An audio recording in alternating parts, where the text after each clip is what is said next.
Ito'y mistulang isang makinang na hiyas, at dahil sa liwanag ng hiyas na ito, ang katawan ni Srimati Radharani ay lalo pang nadarama at napapalamutian ng kumkuma.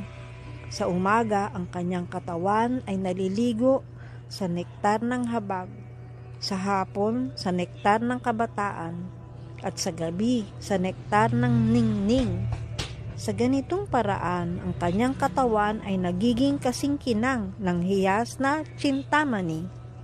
Ang kanyang kasuotan ay binubuo ng iba't ibang uri ng sutlang tela na maitutulad sa kanyang likas na pagkamaalalahanin. Ang kanyang kagandahan ay lalo pang nadaragdagan habang siya ay pinalamutian ng kumkuma na maitutulad sa kagandahan mismo. At ang itim na mast na maitutulad naman sa pagmamahal ng magkasintahan. Sa ganitong paraan, ang kanyang katawan ay napapalamutian ng iba't ibang kulay. Ang kumkuma ay pula at ang mast ay itim. Ang kanyang mga alahas ay sumasagisag sa likas na sintomas ng kasiyahang espiritual, tulad ng panginginig, pagluha, kagalakan, pagkaparalisa, pagkapawis, pamamaos ng tinig, pamumula ng katawan, pagkabaliw, at walang malay. Sa ganitong paraan, ang buong katawan niya ay nadedekorasyonan ng siyam na hiyas na ito. Bukod pa rito, ang kagandahan ng kanyang katawan ay pinupuno ng kanyang mga makalangit na katangian na nakabitin sa kanyang katawan gaya ng isang bulaklak na kwintas.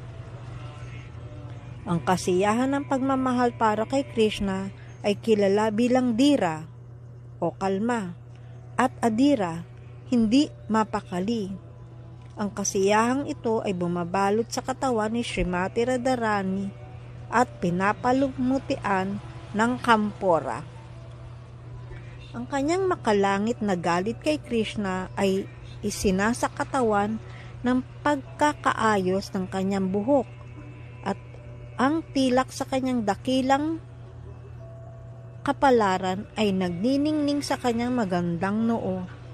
Ang mga hikaw ni Srimati Radharani ay ang mga banal na pangalan ni Krishna, pati na rin ang pakikinig sa kanyang pangalan at kabantugan o kasikatan.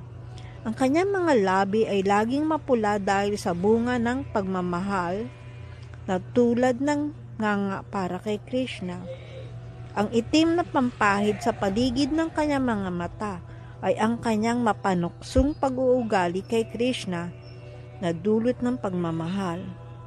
Ang kanyang pagbibiro kay Krishna at banayad ng ngiti ay ang kampor na nagpapabango sa kanya. Siya ay natutulog sa kanyang silid na may halimuyak ng pagmamataas, at kapag siya ay humiga sa kanyang kama, ang makalangit na iba't ibang uri ng kanyang mga kasiyahang pag-ibig ay parang hiyas na palawit sa gitna ng kanyang kwintas ng pagkakahiwalay. Kanyang mga makalangit na dibdib ay natatakban ng kanyang sari na sagisag ng pagmamahal at galit kay Krishna. Mayroon siyang instrumento na tinatawag na Kachap Bina na sagisag ng kabantugan at kasikatan na nag-aalis ng kislap mula sa mukha at dibdib ng iba pang mga gopis. Palagi niyang nakapatong ang kanyang mga kamay sa balikat ng kanyang kaibigang gopi na maitutulad sa kanyang kabataang kagandahan. At kahit siya ay napakataas sa maraming espiritual na yaman, siya ay naapektuhan pa rin ng Cupido na kilalang kilala bilang si Krishna, kaya't siya ay natatalo.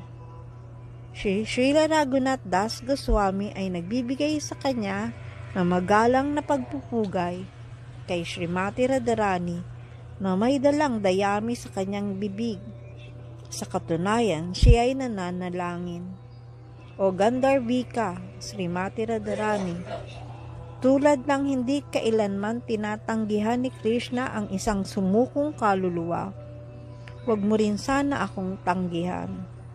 Ito ang buod ng salin ng Premam Boga Maranda na sinipi ni Kaviraj Goswami. Pakalalim ng kagandahan ni Lord at ni Srimati Radharani. Haribol.